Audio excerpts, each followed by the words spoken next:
अगर आपके ना एक्सपोर्ट इंपोर्ट बिजनेस की थोड़ी रूल्स वगैरह समझ में आ गया तो आप आसानी से एक्सपोर्ट कर सकते हो, वरना क्या होगा कि काफ़ी सारे ऐसे रूल्स हैं जिसमें आप अंदर भी जा सकते हो या कंपनी का रेपुटेशन खराब हो सकता है या पेनल्टी पड़ सकती है, तो बहुत महंगे वाले जुगाड़ है। तो क्या होता है ना कि लोकल में अगर आप नए नए बन रहे हो कि हाँ ठीक है डोमेस्टिक में मैं कर ही रहा था, कैसे भी मैनेज कर रहे थे, कोई रूल्स नहीं है, स्पेशली फाइनेंशियल पॉइंट में। देखो क्या होता है ना, डोमेस्टिक में क्या होगा कि मैंने माल दिया, उनको पैसे देने थे, उन्होंने नहीं दिए तो पैसे चले गए, या थोड़े बहुत दिए थोड़े बहुत नहीं दिए, बाकी जो है ठीक है भाई नहीं दिया तो चलो छोड़ो। वो चीज़ें ना आप इंटरनेशनल ट्रेड में नहीं कर सकते हो। अगर ऐसा कुछ होता है विदाउट परमिशन वगैरह तो फिर बहुत बड़ी पेनल्टी पड़ेगी और इसका प्रॉपर फॉलोअप सिस्टम रहता है। तो बहुत सारी रूल्स या जो चीज़ें हैं ना, तो ये थ्रू बैंक ऑपरेट होता है। तो इसलिए जब भी आप बैंक चुनते हो तो एक ढंग का बैंक चुन लेना, क्योंकि काफ़ी बार क्या होता है ना कि कोई बैंक ठीक से प्रोसेस नहीं करता है, या काफ़ी आलस वाले लोग हैं कि कोई मैनेजर ठीक नहीं है या कोई और ठीक नहीं है, वो ठीक नहीं है, तो ये सारी चीज़ें आपको प्रॉपरली मैनेज करनी होती है। वरना फेमा रोल के अंदर आपकी कंपनी ब्लैकलिस्ट भी हो सकता है, पेनल्टी भी पड़ सकती है। और अगर इसमें क्या होता है ना कि अगर ये प्राइवेट लिमिटेड कंपनी है, फिर भी जो पैन कार्ड या पैन ब्लॉक होती है ना, या जो भी आईसी ब्लॉक होता है, वो सिर्फ कंपनी का होता है। तो हमेशा रिस्क ये रहता है कि थोड़ा भी गड़बड़ आपने प्रोप्राइटरशिप में कर दिया तो आपका फेमा रोल के अंदर आप मार खाओगे।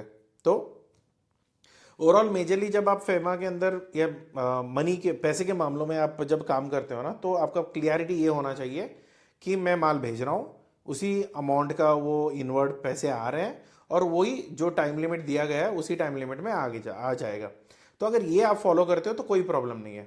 आपको 20 मतलब आज शिपिंग हो गया तो शिपिंग का सारे डॉक्यूमेंट्स आ गए, तो आपको 21 डेज के अंदर आपको बैंक को रिपोर्ट करना है कि भैया हमने ऐसी वाली एक शिपिंग किया हुआ है और इसका ये वैल्यू है और इसका ये एडवांस आ चुका था और ये बाकी पेमेंट आने वाला है।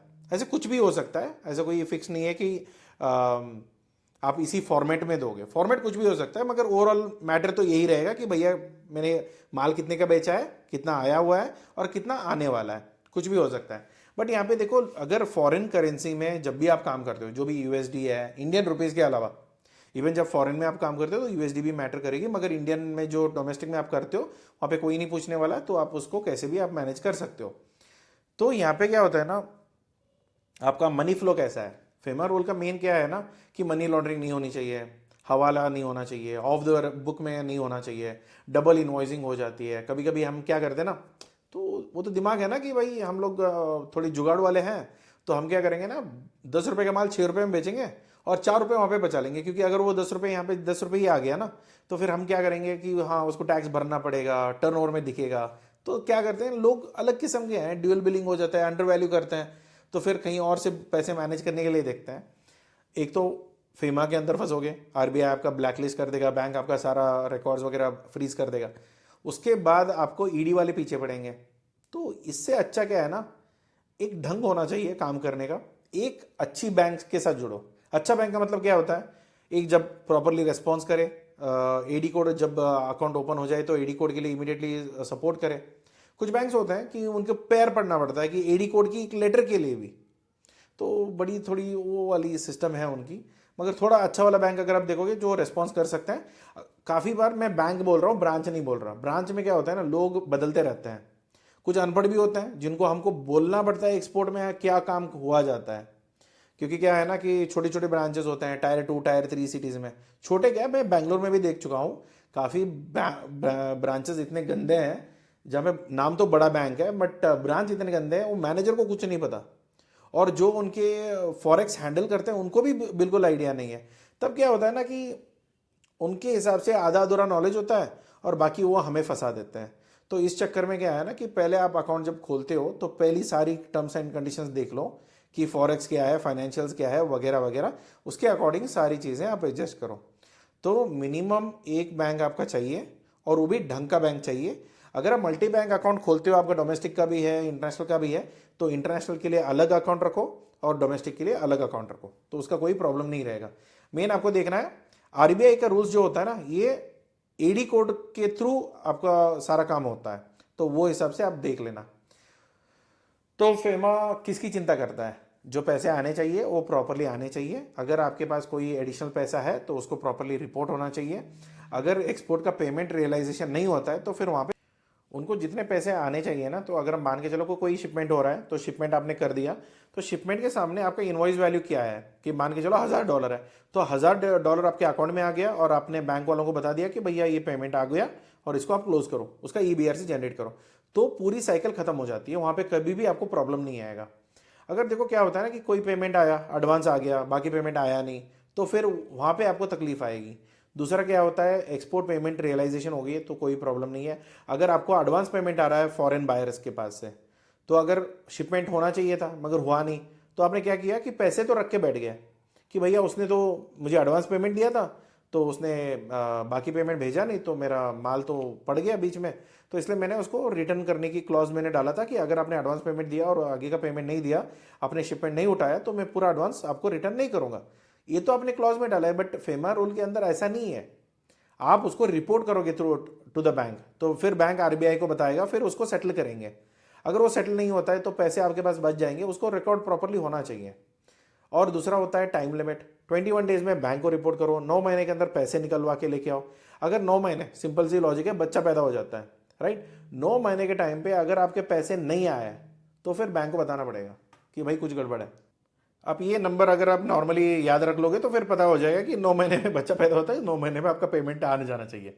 अगर नहीं आया, सिंपल सी बात है, कभी कभी डिफॉल्ट हो जाता है। अभी हम लोग एक्सपोर्ट में काम करते हैं और कभी हमने किसी को क्रेडिट में दिया, तो पॉसिबिलिटी है कि वो पेमेंट ना आए, तो नहीं आएगा तो चलेगा, मगर नहीं बताओगे तो नहीं चलेगा।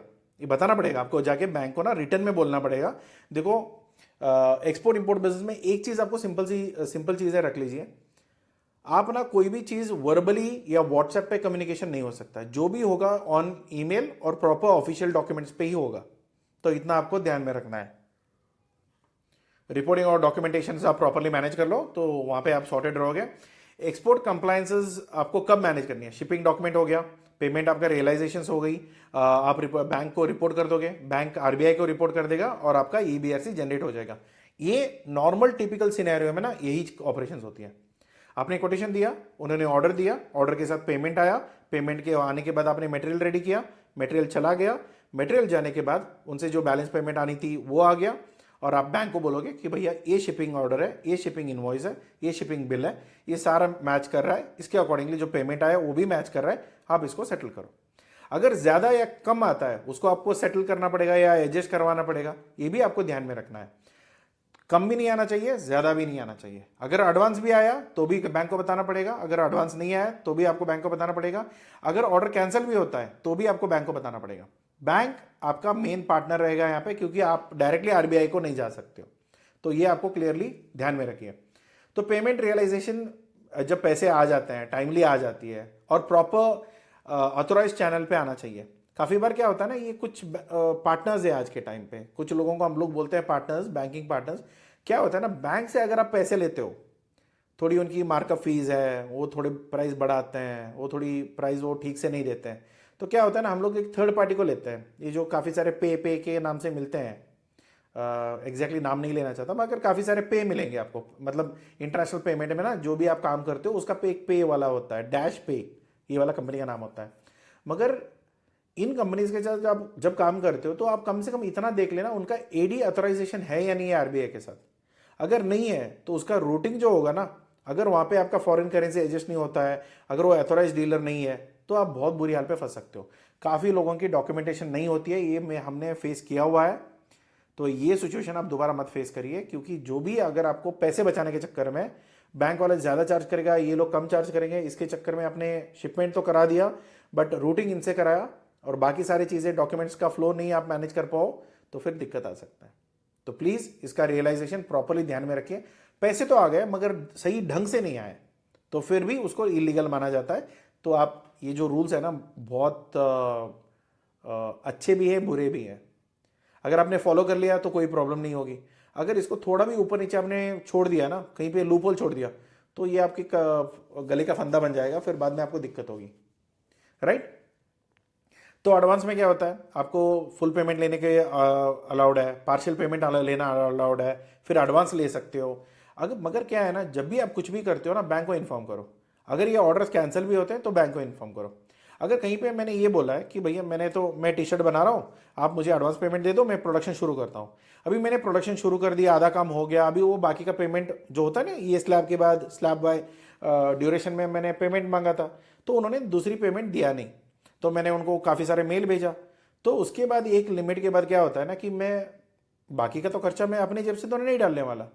तो मैं क्या करता हूँ कि ऑटोमेटिकली मैं ऑर्डर रोक देता हूँ और उसको बोलता हूँ कि भैया देखो, अगर तुम्हारी रिस्पॉन्स इतनी देर तक नहीं आया तो मैं इस ऑर्डर को कैंसिल मानूंगा। तो हमने कम्युनिकेशन भेज दिया। वही कम्युनिकेशन हम बैंक को भी भेजते हैं, बैंक को भी बता देते हैं भैया देखो, हमने ये मेल लिखा था, आपको भी सीसी रखा था, मगर इन्होंने अभी तक कोई रेस्पॉन्ड नहीं किया है, तो इसका मतलब ये है कि ये ऑर्डर अभी कैंसल्ड है और जो एडवांस मिला है वो हमारे हक से है, क्योंकि हमने यही क्लॉज अग्रीमेंट में भी लिखवाया था। तो उसके अकॉर्डिंगली आप उसका पैसे रोक सकते हो। तो ये आपका मेन बेनिफिट रहेगा, मगर आपके मनमानी से नहीं होगा। जैसे आप क्या हो गया ना, मैंने माल दिल्ली भेजा और वहाँ पे कोई पार्टी मेरा माल भी खा गया, पैसे भी नहीं दिए, और मैंने बोला यार ठीक है, कहाँ दिल्ली का चक्कर काटूंगा मैं, जाने दो। तो ये जाने दो आप एक्सपोर्ट में नहीं कर सकते हो। जाने दो का मतलब परमिशन लेनी पड़ती है, बैंक को भी बोलना पड़ेगा, बैंक से रिपोर्ट करवानी पड़ेगी, फिर आरबीआई जाएगा, फिर आरबीआई वाले अप्रूव करेंगे कि भैया हाँ ठीक है जाने दो, आपका पैसे फंस गए। मगर ये आपके export import code, IC code जो हम बोलते हैं ना, उस पर एक काला धब्बा है। इसका मतलब ये है आपको ढंग से एक्सपोर्ट करने नहीं आया। अगर ऐसे एक दो बार हो गया ना तो आपका आईसी कैंसिल हो जाएगा और आप जिंदगी में कभी एक्सपोर्ट में काम नहीं कर सकते। तो जब भी आप ऐसे कुछ चीज़ों में काम करते हो तो ढंग से प्लान आउट करिए, और बैंकिंग पार्टनर्स को स्पेशली साथ में रखना है। और दूसरे, बैंक कैसे भी हो, ब्रांच अच्छा होना चाहिए। अगर ब्रांच ठीक नहीं है, लोग ठीक नहीं है, जिनके साथ आपका दिन भर की बात होती है, मैनेजर है, बाकी लोग हैं, एडी कोड निकालने के लिए जो महीने भर लगा देते हैं, वो लोग आपका रिस्पॉन्स नहीं कर सकते हैं, उनकी हैसियत में नहीं है काम करना। तो इन दैट केसेस आप बैंक चेंज करोगे, या उनके साथ जब भी आप कम्युनिकेट करोगे दैट इज थ्रू ईमेल। उनके बारे में अगर कंप्लेंट भी करनी है, उनके ग्रेवेंस सेंटर है, वहां पे जाके भी आप कंप्लेंट कर सकते हो। मगर इतना ध्यान रखना है, जो भी चीज़ें होती है ना व्हाट्सएप पे होगा, ना वर्बल होगा, ना अगर कोई मैनेजर को मैं मिलने गया, उसने बोल दिया नहीं नहीं रोहित भाई ठीक है ये इशू हम लोग देख लेंगे। कुछ भी नहीं देखना होता है, लिखित में लेना होता है, तब बैंक आरबीआई आपको मानेगा। देखो, जो भी फेमा का रूल के अंदर जो दिक्कत आती है ना, ये कभी बैंक वालों को नहीं आएगा, ये सीधा एक्सपोर्टर्स जो इंपोर्टर्स हैं इन्हीं को ही तकलीफ आएगी।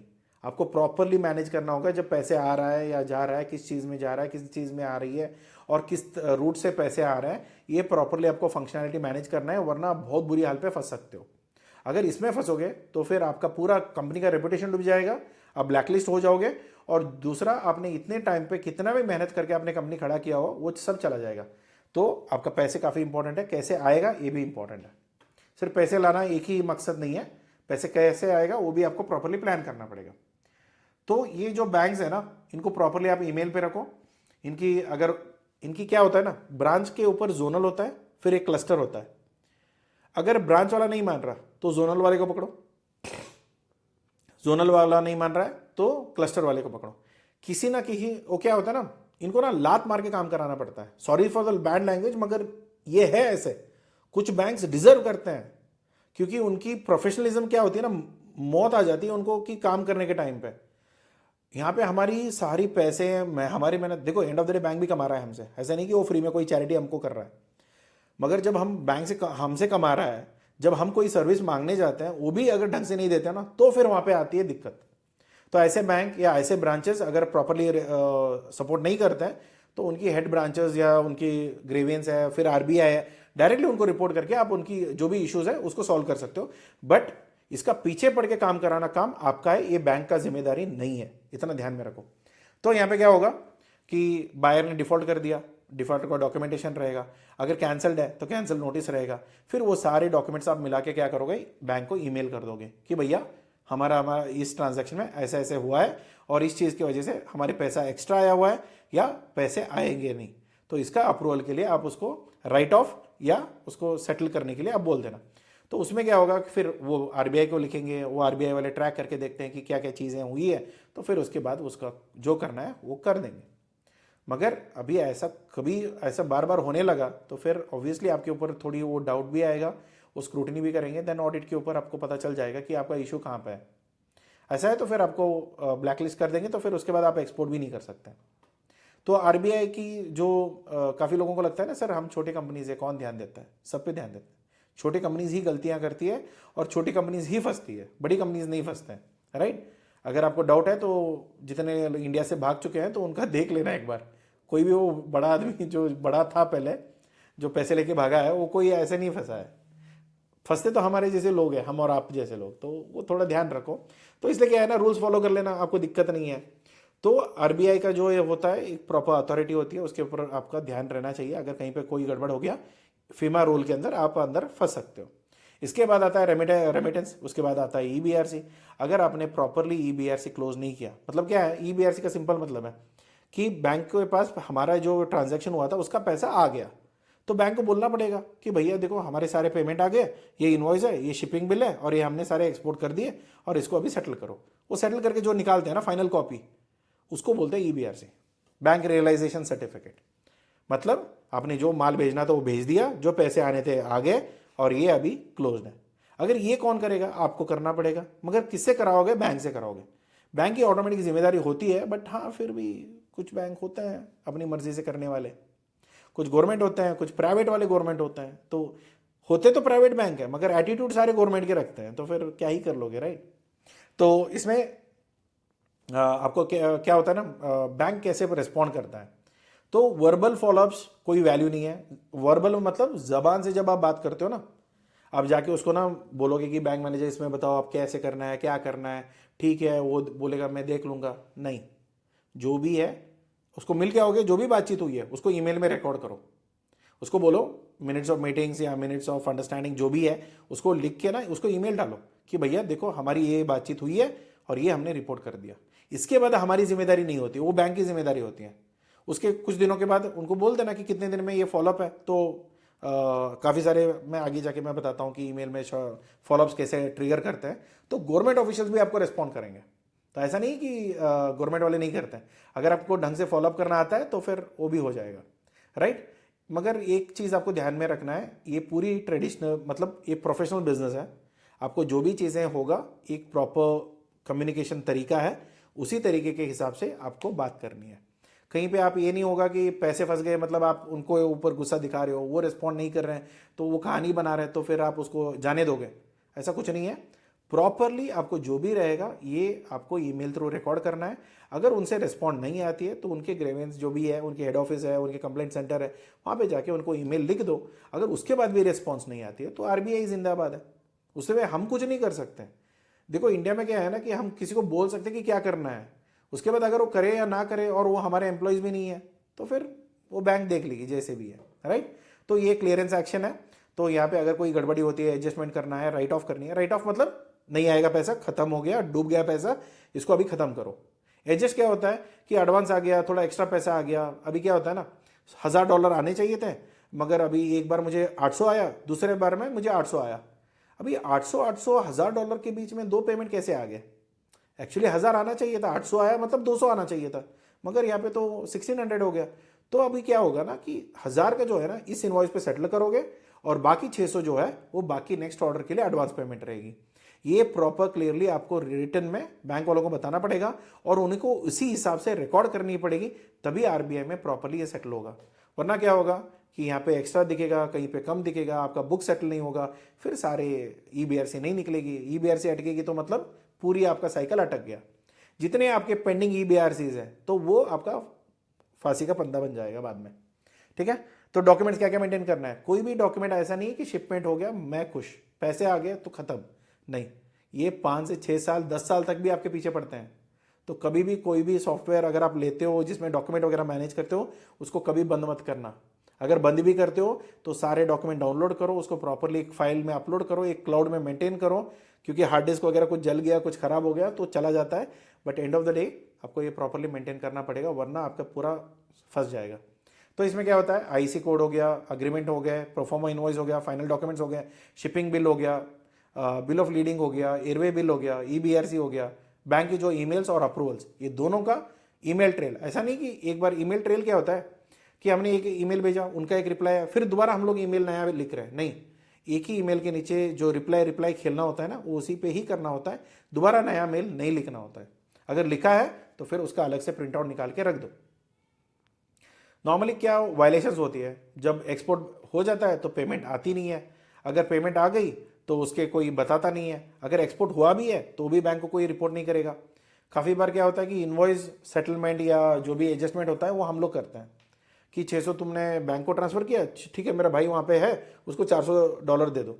ऐसा नहीं होता है, जो भी है वो बैंक के सिस्टम से ही आना पड़ेगा।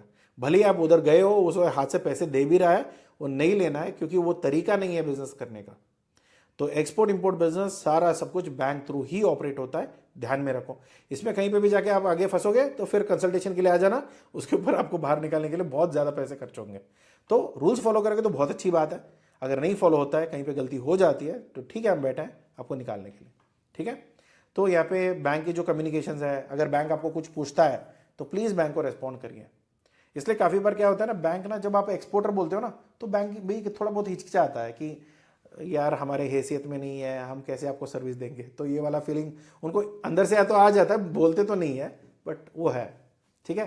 तो internal right of without RBI approval नहीं कर सकते हो, तो इतना ध्यान में रखो, जो भी आपको बैंक को बताना पड़ेगा। इसके बाद है पेनल्टी रिस्क। जो इनवॉइस वैल्यू है उसका 3 गुना आपका पेनल्टी लग जाएगा, तो क्या कर लोगे?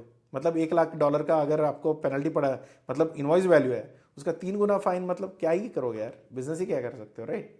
तो डेली पेनल्टीज होती है, ड्राफ्ट होता है, जो अग्रीमेंट यूज होता है, इवन जब आप पार्टीज के बीच में अग्रीमेंट करना होता है और जो क्लॉजेज आपको फाइनल करनी है, ये एडवोकेट से लिखवाओ, चैट जीपीटी से नहीं चलेगा।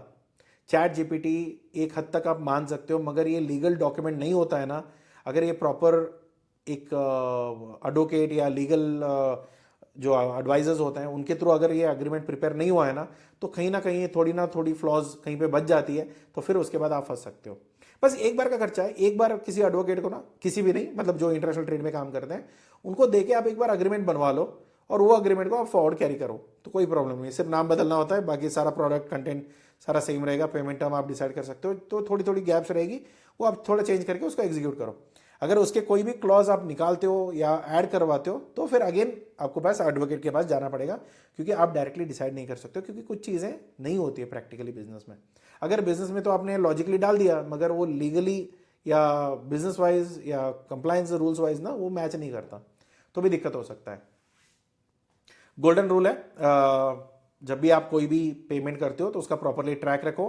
प्राइमरी एक एडी कोड बैंक होना चाहिए, मल्टी एडी कोड मत करो, क्योंकि हर एक शिपमेंट के लिए एक एक बैंक का रूटिंग रखना, उसका ट्रैक रखना पॉसिबल नहीं है, और किसको ईमेल लिख रहे हो उसका क्या दिक्कत है। और हमेशा ये ध्यान में रखना, अगर कोई कांड हो जाता है, कांड का मतलब ये है कि पैसे फंस गए, कुछ भी एग्जीबिशन या राइट ऑफ करवानी है, जो पहली ईमेल आपका गया हुआ है बैंक को, उसका प्रिंट आउट निकाल लेना।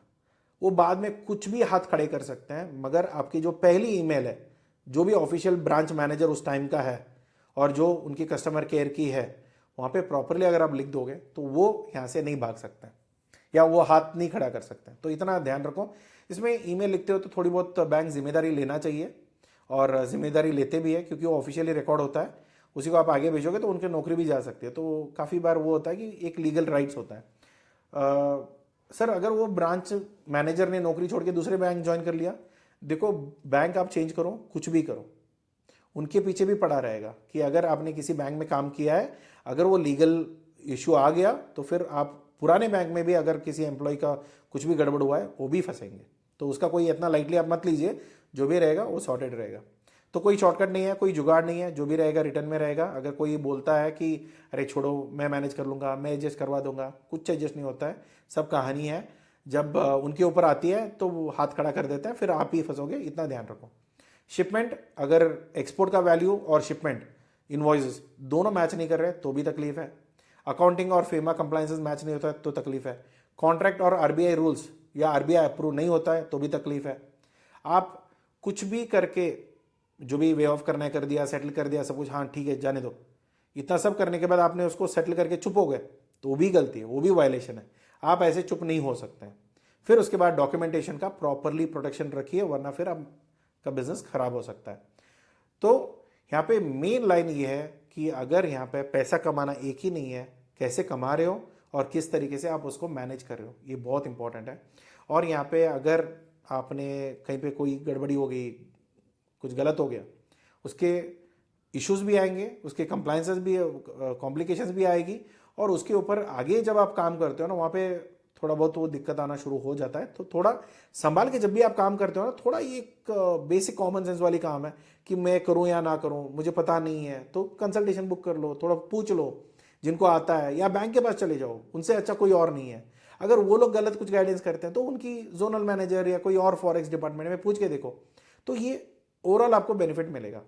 तो फेमा के अंदर ये बहुत बोरिंग है, लॉ पूरा पढ़ नहीं सकते हैं, बट ओवरऑल इतना ही है, जिसको बिल दे रहे हो उसी से पेमेंट आना चाहिए, जितने का बिल दे रहे हो उतने ही पेमेंट आना चाहिए। जो बिल और पेमेंट आ गया तो फिर जाके बैंक को बता दो, भैया देखो मेरा ये शिपमेंट हुआ था और ये पेमेंट है, इसको रिकॉर्ड करो, खत्म। तो अगर ये आपके देखो, अगर आप अपनी डॉक्यूमेंटेशंस और रूल्स कंट्रोल नहीं करते हो तो फिर फेमा आपका पूरा बिजनेस संभालने वाला है।